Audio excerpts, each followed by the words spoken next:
Always been a bit of a toss-up, but 2016 has given us some pretty good ones. Today, GameRanks brings you our top 10 free games of 2016. Number 10, Atlas Reactor is an interesting game that you can play the beta of right now if you want. As I said in another video, we did probably the best summary I can give if you combine XCOM with Overwatch. It's a turn-based tactical PvP game that I think you'll find surprisingly interesting if you give it a shot.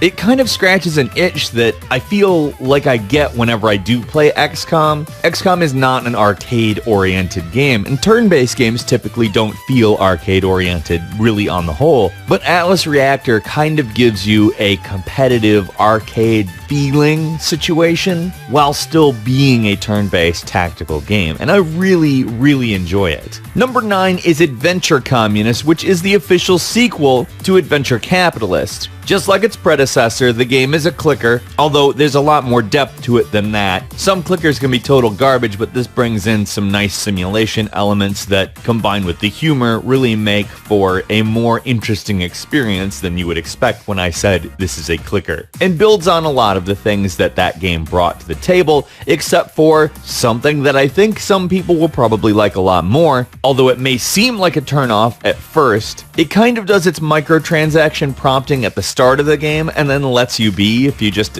avoid it. Whereas with Adventure Capitalist, it kind of went the other way around. You would progress a while, and then in order to continue progressing, you needed to do the microtransactions. So on that front, I think definitely an improvement. It's in early access right now, and there are a couple of issues with the games, particularly with saving. There have been reports of people losing their data, but overall, this is a shining example of this type of game. Number 8, Mandagon is a platform that looks maybe a bit reminiscent to Fez, however, it is a lot faster in pacing and more oriented to fetch quests. It also doesn't have any kind of 3D mechanic whatsoever. It is a traditional platformer, and the game itself is loosely based in Tibetan philosophy. Essentially, you're finding tablets and returning them to shrines. This is a short game, only take you about a half hour to an hour to get the whole thing done, depending on how much depth you want to go into. But it's a lovely game. It's extremely well crafted. Seriously, the art and level design are both top-notch. And for a free game that literally does nothing at all to try to get you to buy anything, literally anything, this is definitely worth your time.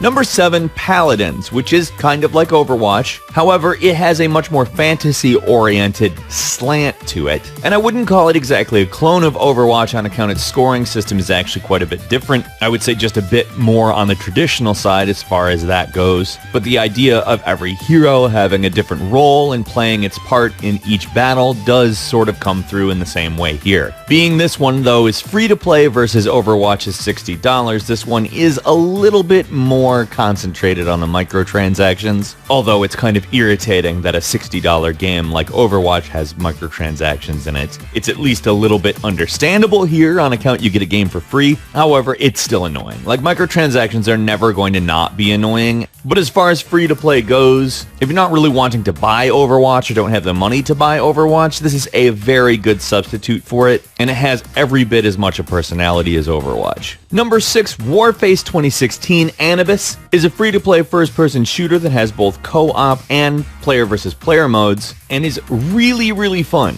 Like, it handles incredibly well, and it plays much more like a top-tier game than you'd expect out of a free-to-play. There are a couple of minor gripes I have. First is that there are a lot of hackers.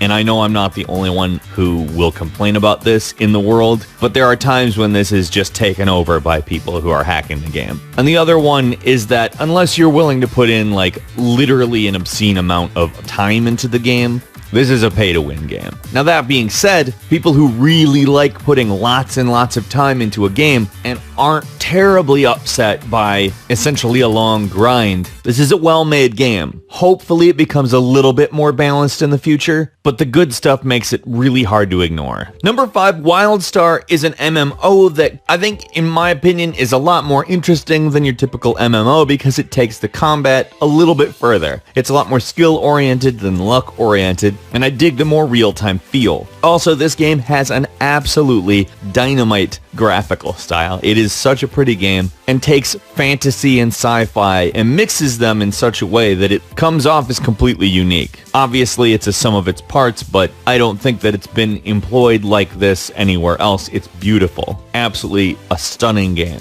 Number 4, Paragon is another team hero shooter, again in the vein of Overwatch, that really goes out of its way to make it so you don't have to do microtransactions. Now, that being said, they are there, and when they're there, the intent is to give you motivation to buy things, but still, you can play this game without spending money and still do quite well. Now, this one is balanced, probably even a little bit better than Overwatch in my opinion, because there is almost never a quote-unquote standout player. It's always a team effort in this game, and this is by far the best looking out of all of these style games, using the Unreal 4 engine and also standing out stylistically, going just slightly more realistic than a lot of the Overwatch and its competitors look. Number 3, Evolve Stage 2 is a free-to-play Evolve. Now, if you're not familiar, Evolve is essentially an asynchronous player versus player game where it's usually monster versus team of players. Sometimes it's monster versus one player, depends on how many people are on.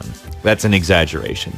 Now what they've done is made a game that's just a bit more streamlined this time around. It could get a little bit complicated regarding your weapons, and they've kind of brought that back in scale a bit, which I like a lot. Now I'm gonna go ahead and say that I partially want to support this game based on the fact that the idea of Evolve is better than the execution of both versions of Evolve. That's not to say this one isn't better, and it is improving. It's more enjoyable now than it ever was, that's for certain. And it keeps getting better, but it's just not quite there yet. That being said, there isn't another game that is like this. This is pretty much it. And that's part why I care about it. I like the idea of it continuing to develop and eventually getting to where, okay, this is exactly what it should be. It's easy to waste a lot of time in it, despite these imperfections. Number 2, Duelist is a game that plays something like a tactical RPG combined with a collectible card game, and at times feels like a much prettier game that owes a lot to Hearthstone and Final Fantasy Tactics style games. The developers have done a very large amount to ensure that skill is a factor more so than luck, and essentially ask that as you play, you build a strategy that will eventually come to a conclusion against your opponent. Duelist also gives you the satisfaction of some of the best animation in a pixel art style game that I've seen, period. And as I said in another video, I've been playing this since the very first alpha release, and it's progressed a lot since then. I'm particularly excited that it's also coming to PS4, Xbox One, and mobile, so a lot more people are going to be enjoying this thing. And finally, number 1 is Gwent, the card game from The Witcher 3 Wild Hunt.